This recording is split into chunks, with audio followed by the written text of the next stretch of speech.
Network marketing அப்படின்னா எதுவுமே எனக்கு தெரியாது. ஒரு ஸ்டூடெண்டா ஒரு பாக்கெட் மணிக்காக ஸ்டார்ட் பண்ணப்பட்ட ஒரு பிசினஸ்ல இப்போ வரையும் வந்து பாத்தீங்க அப்படின்னா மோர் தென் ஒரு 4 இயர்ஸ் மேல டிராவல் பண்ணிட்டு இருக்கேன்.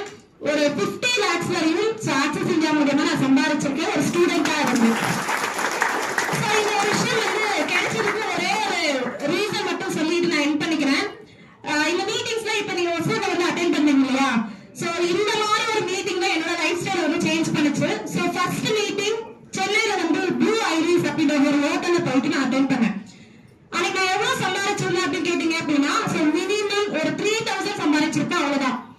ஒரு காலேஜ் ஸ்டூடெண்ட், சின்ன வயசு, ஒரு 20 வயசு தான் ஆகுது. ஒசூர்ல இருந்து தனியா சென்னைக்கு வந்து நீங்க அனுப்பி விட்டுருவீங்களா? உங்க வீட்டுல ஒரு சின்ன பிள்ளை இருந்துச்சு அப்படின்னா அனுப்பலாம்? கண்டிப்பா அனுப்பவே மாட்டோம். எனக்கும் அதே பிரச்சனை தான். சோ பிசினஸ் ஸ்டார்ட் பண்றேன். விபி சார் ஒரு விஷயத்த சொல்றாரு, மேம் இது ஃபைனல் மீட்டிங்கா நினைச்சுக்கோங்க.